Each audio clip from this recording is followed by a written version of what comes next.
Neni go hot topic yetu ya namhlanje lalilani. Hi Donna.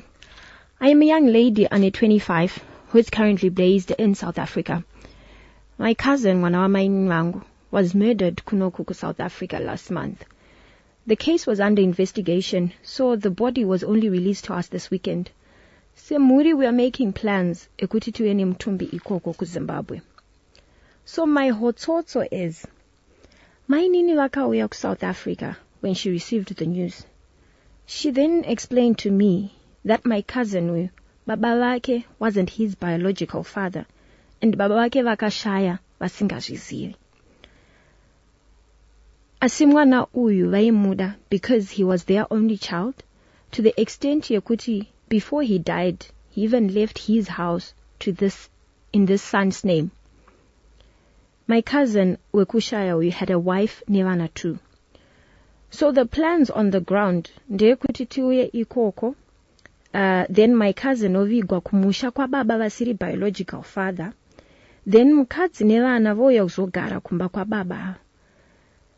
And nekuita ma meeting kunoko, the family ya baba vakamuchengeta said they want to do some rituals ekuti apfukire vakamuuraya.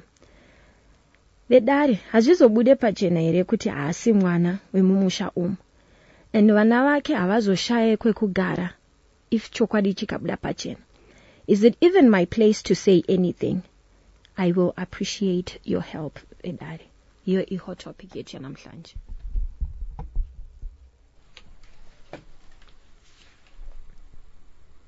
Well, thank you so much for brilliant reading. And I think we need people who are very knowledgeable on this subject matter. Very, very knowledgeable. To think, especially on things to do with culture. Yeah. And when it comes to the issue kunzi kufukira. So we have a couple, a man and a woman. Vane mwana wavo. But maya avana kudza baba kuti haasi mwana wemusha munomu. Yes. Meaning she got the child using other means. Yes. But vaka convince baba kuti mwana wavo. Kusvika baba vashaya vasiya imba muzita remwana we. Mwana we kwakuzouraiwa ku South Africa. Yes. And now hama dziri kuti ngauye kunoku ti handle nyaya dzacho, tifambire nyaya dzacho tione kuti apfukira vakamuuraya ku South Africa. Yes, hama dzababa vemwana vakamuchengeta. Baba vakamuchengeta kwete biological father. Ofisha hama dzese dzinoziva kuti munhu wedu ka. Vari kutongofunga kuti mwana wemumusha watiriku. Yes. Havasi kuziva kuti haasi mwana wemu. Hanzi makuda kuisa ngozi mumusha mukaviga munhu asiri wedzinza renyu. From Max. Anzi manje once vakanomuvigira kwa stepfather andototanga kumukira ivo before vakamuuraya. Let's talk about it. 0772162651. We are checking out your messages on WhatsApp. We're also checking out your voice notes on 0772162651. Panenyaya. Also you can call us 0242660897660299. I think we're actually unearthing a different angle because mu process is no nekere, meaning they are okay with this person being laid to rest. Kumusha kusiri. Yes. Ofisha vanhu vanouya pana bashara vatanzi mukatomuviga kusiri kumusha kwavo. Muri kutotanga imimi kurohwa nengozi yacho asati apfukira vakamuuraya vacho ku South Africa. Yeah. Okay. Hi, you're live on Star FM. Hello, how are you? Good, thank you, sir. What's your contribution? Yeah, yekuti muda kuviga munhu kusha kustory kwake is number one. Number two,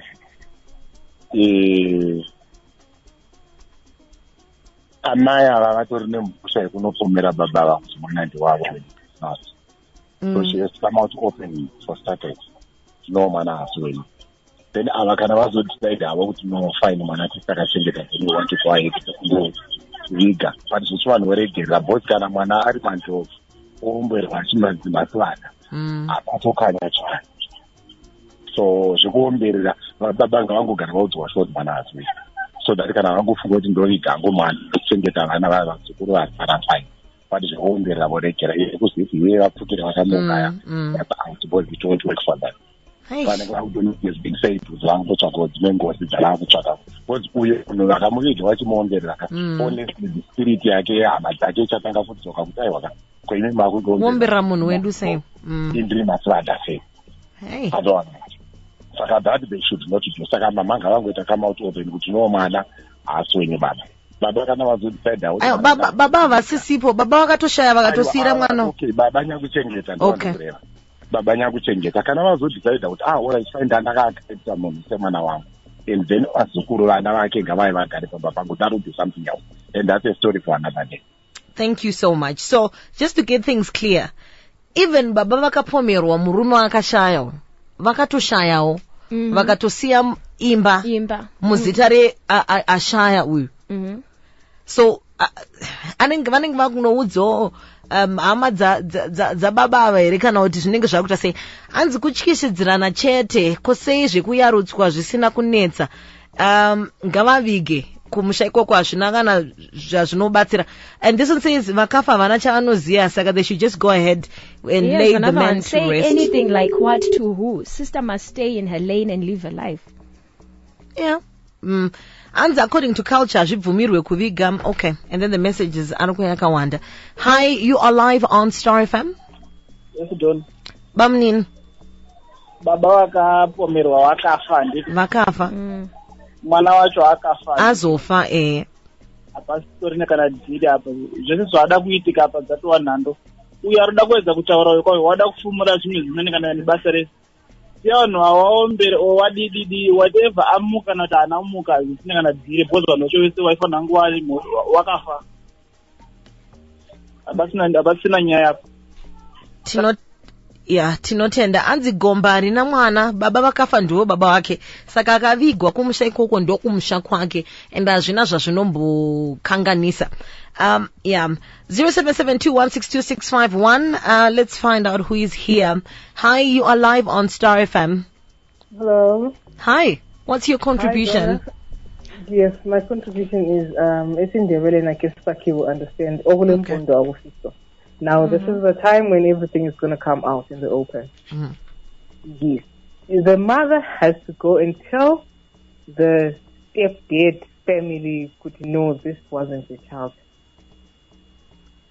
Then from then, they'll see what's going to happen. Because if they go, pasiri pake, then spirits will evoke from them. So it's going to be a big problem. Yeah. I think so too. Sakile, what do you think? To say or not to say?